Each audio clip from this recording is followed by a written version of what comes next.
现在是已经7点半了，大家看看，现在已经7点半了，北京的餐饮市场，我带大家转一圈，大家看一看，现在这个餐饮的这个状况，现在整体的就是非常的不理想，这个上座率你看就那么低，大家看一看。我感觉我可能要活不下去了，已经5月份了，还有多少人和我一样，迟也没有找到工作呢？别人是领了1个月又1个月的工资，也许只有我还在为找工作发愁吧，躺在这个没有人味的出租屋里。93年的我已经32岁了，失业也已经4个多月了，年前到现在，学历不高，年龄又大，经验又不丰富，总是被拒绝，感觉找到一份合适的工作真的是太难了。00后接手爸妈在北京朝阳花200万开的中餐厅，1个月我到底能赚多少钱？今天呢，我就给大家来算一笔账。上个月也就是4月份我们家所有的营业额，也就是外卖加堂食是算过是29万6千，也就是不到30万。那么这个水平呢，属于年后的一个淡季的情况，肯定还是不及预期，肯定还是在亏本的状态。博主仔细算了一笔账，固定成本包括男女员工宿舍的房租、门店租金以及水电、燃气等费用，每个月合计超过6万元。除此之外，开店还离不开各种推广费用，1个月下来大约需要2万元，人工成本约12万元。上个月的食材成本是13万元，仅这些主要开支加起来就已经接近33万元。而上个月的营业额不到30万，也就是说，这个店亏损了3万元左右。而这个数字还没有把食材损耗、设备维护、日常损耗等隐性支出计算进去。如果把这些成本全部纳入统计，实际亏损可能还会更高。他感叹：北京餐饮太难干了。90后大专女生再次北漂，倒计时2天。我之前北漂过9年，在互联网公司当过总监，也当过员工。去年经历裁员后，无奈回了老家，以为安稳是归宿，可面对天差地别的收入，我才明白，没有靠山、没有资源的我，终将当不了那个安分的人。所以我选择再次出发北京。今天还有一个线上面试，大概面了20分钟左右。有一个不好的点就是可能会面临996，如果面试通过的话，还会有一个复试。看这个商铺，头一间就是在出租的，空的。再看它下面，一个人影都没有，全是空的。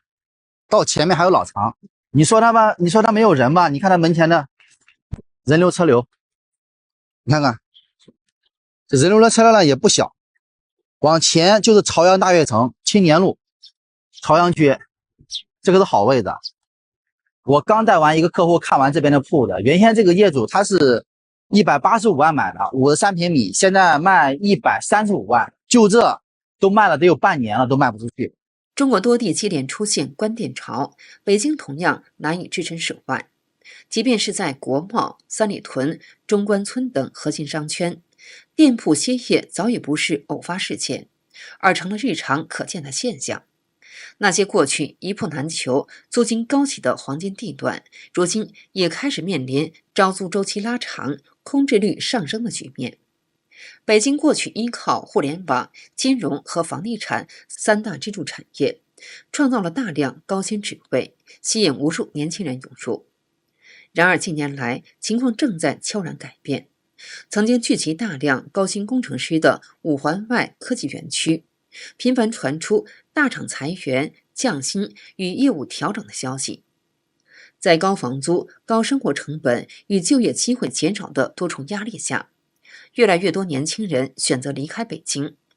数据显示，2015年北京20至29岁人口约462万，到了2024年已降至249万，10年间减少约213万人。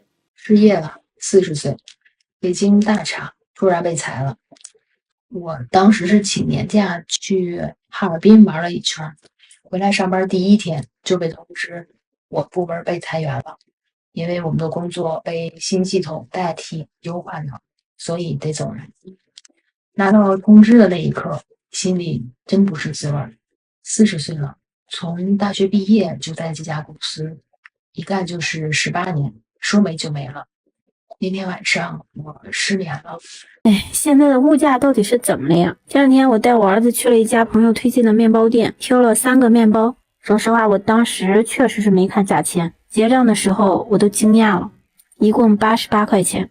我当时真有冲动放回去，看着儿子期待的眼神，我还是付了款。但是瞬间觉得，现在进面包店和水果店跟进奢侈品店一样，一个蛋黄酥卖到了15块钱，水果都开始按个卖，最普通的苹果都卖到了10块钱一斤。91年出生的我，2026年我做了重大的决定。如今35岁的我要离开北京了。35岁在北京北漂了10多年。2024年的夏天，由于业务缩减，我被迫拿着大礼包离开了职场。如今失业也快有2年了。在北京失业的这段日子里，我也不断的投简历、面试、找工作。随着年纪的增长，35岁的年纪已经是越来越难找。姐妹们，线下店2天没有开单啦，这可是双11活动期间呀，店里有很给力的活动，业绩依然是0，突然间就很焦虑了。做实体女装有20来年了，生意从来没有像今年这样，就像坐过山车似的起伏不定。好的时候呢，一人几十件的穿搭选品，差的时候呢，竟然连着几天不开张。我到底该不该认输回老家？32岁北漂，未婚未育，刚被裁员，无房无车无存款。今天刷了一整天的工作，没约到一个面试。每家看完简历后，第一句都是问年龄、问婚育，几千块钱的岗位还要求有经验，直接上手。最近父母和身边所有人都劝我回3线城市的老家，找个差不多的工作。刚开始低点，待久了就好了。可我不甘心北漂13年，就这样草草放弃，我自己都不知道还在硬撑什么。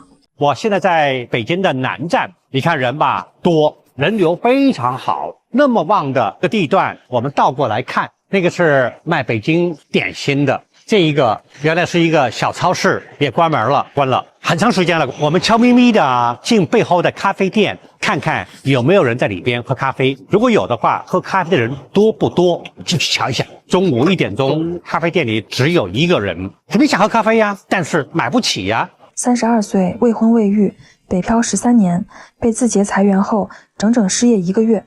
昨天就这唯一一场面试顺利通过，成功拿下 offer。这段待业日子心态真的起伏太大了。刚开始还挺开心，不用早起赶地铁，不用加班内卷。可没过多久，没收入，只出不进，焦虑感彻底上来了。现在的就业环境真的很卷，一边着急找工作，一边逼着自己慢慢调整心态。好在坚持过来了，现在心里踏实很多。市场已经催了好多天了，昨天领导特意来到店里跟我下了最后的通牒，要是不交租金就别干了，最后5天期限了，铺位就等于你放弃了。这要是有别人看上你的铺位租下来，你就到期就撤走吧。因为这要不要交租金的事，我好几晚都没睡着觉。这个事我也和老公商量好几天了，到底要不要继续交租金，这一交就是1年，这28万也不是小数目。现在到这进退两难的时候，干也不是，不干也不是。博主表示，他家里有2个孩子需要抚养，公婆在老家帮忙照看孩子，一家人的生活开支基本都依靠这家店维持。门店1年租金高达28万元，他担心生意未必能够覆盖这笔支出，如果放弃又难以找到更稳定的收入来源，因此他左右为难。刷新城阳餐饮店闭店记录。我们家隔壁店试营业才7天就宣告停业了。老板大哥呢，为了这家店，就光装修啊，都花了大半年的时间。那里面的一些菜品设计和空间的利用，都是亲力亲为，真是做到了极致啊。虽然觉得挺惋惜的，但不得不说，大哥呀又是清醒的，及时止损吧。现在是周日的北京时间3点30分，大家可以看一下，就是亚洲最大的二手车市场的现状。整个花乡市场基本上有个20人都是多的。我10年的经验告诉大家，所有的车位全都摆满的情况下，是因为每家都没有生意。就是我觉得不是价钱的事情。你如果要说有客户过来谈价都可以，所有的就同行朋友们说价格不是问题了，现在是根本就没有客户。餐饮行业真的顶不住了吗？北京的餐饮行业利润暴跌90%，怪不得杨哥上半年回收的餐饮设备比往期都多。这是北京统计局发布的上半年餐饮行业数据，这还仅仅只是规模以上限额的2628家的餐饮企业，上半年利润 1.8 个亿，同比暴跌 88.8%。数字很好听，数据太冰冷，高温的天气直接来个透心凉。餐饮行业顶不住了，利润暴跌将近90%，大量的餐厅都在亏钱，消费不给力，真的是餐饮先倒地。这个是北京发布的报告，真的是辛辛苦苦大半年，你看账目在亏钱。为什么连北京这样一线城市的餐饮利润都这么惨烈的呢？主要呢就是大家的消费力不行了。以前呢是1周吃1顿，现在呢改成1个月吃1顿了。以前嘞大家都是面里面加鸡腿，现在呢只敢加卤蛋了，大家都捂紧钱包了。我被降薪了，今天发了最后一次奖金和工资。从上个星期公司就开始裁员，原来我们8个人的小团队已经离职了3个人，我的月薪砍了1000多，就剩下3000，每个月连房贷都不够。可能老板是硬让我们走。我已经开始投简历了，去北京要有准备，去了些有落脚的地方。这次公司说，如果这几天开始办理离职，公司会给一部分的补偿金。你知道吗？现在街上啥最多？万不转让。才5月啊，多少店就扛不住了。我溜达一圈，心里直发毛。这要到了下半年7、8月、9月份，那倒闭潮不得翻着跟头涨。开店太难了，坐店里等客比守寡还煎熬，线下没人气，这就是血淋淋的现实。我和老公双双失业，回到了这个生我养我的地方。关于我的娘家，我一直都没怎么提过，也不是不想提，只是这些年我们一直在北京北漂，都是婆婆在北京帮忙带孩子，遇上大的节假日也会先回婆家那边。两地路途遥远，时间有限，能陪在父母身边的日子少之又少。平日里关于娘家的话题自然也就说的不多。我发现啊，现在在北京挣点钱真的太难了，啥买卖也不好做。我朋友前2天专门掏了15000学费去做小点心，花了3000多买了一个3轮，1000多焊了一个架子，乱七八糟下来，连原材料一共花了有小3万了。第1天卖了300多，第2天卖了几十块，第3天剃了光头，第4天一下午就卖了3000多，因为他把3轮车给卖了。你们在北京都做什么工作呀？你们知道商铺买不好下场有多惨吗？你们看我身后这条街，我数了一下，不下于200间铺的，你看有几个在租的？这边当年随随便便一间铺子就得30、100万，就这种1层的，这下面的话也得200、300万。你看看它的1层加下面，这一眼真的望不到头啊，连个人影都见不着。现在好几年过去了，真的给人当仓库都没人要，几百万全打水漂了。我有个朋友啊，他上个月呢关掉了他经营了5年的广告公司。他说呢，这不是失败，而是及时止损。说现在啊，创业真的太难了。我不是在北京做贷款的吗？最近呢，有个客户是做餐饮的，这个老板呢更惨，说刚花了80多万装的修啊，说开业呢就遇到了消费低迷，说现在每天的流水呢还不够付工资的呢。现在最惨的根本不是朝9晚5的打工人，是那些守着几十平的小店，被生活按在地上反复摩擦的老板啊。你以为自己当老板就自由了？打工人至少还能判个双休，商户呢365天全年无休的是标配，天不亮就得爬起来开卷帘门，一天连轴转10几个小时，喝口水都得盯着监控，生怕错过一个进店的客人。天黑了，咱们聊聊心里话吧。在北京做生意的老板，今年亏了多少钱呢？我在北京帮400家企业带账，多少呢？也知道点情况。干电子书的别提赚了，能回本就算幸运。干汽车贴膜的，估计啊房租都快撑不住了。你们呢？今年日子过得怎么样？有时候真的不是我们不努力，只是风口没在我们这儿。共勉吧，熬过去就是春天。实体店的生意难做，那是你啊没找对方法。这都2025年了，还在守着线下门店等顾客上门，那你的实体生意啊可真就危险了。那你现在做生意，你思维啊你得跟上时代。你以为开1家店就行了，其实啊得开6家店。1家呢是线下店提供负责实实在在的服务。另外5家店开在哪儿啊？就在美团、大众点评、抖音、小红书、视频号这些线上平台，就是你的隐形吸金部。博主认为，这些平台能够帮助商家吸引客流，并提升门店的知名度。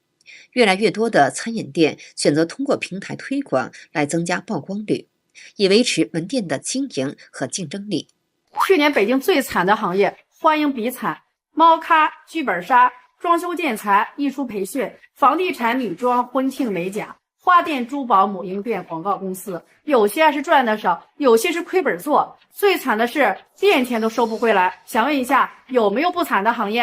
但是一些这个地方都要出现一些弯曲的，像有人到这个改造是比较。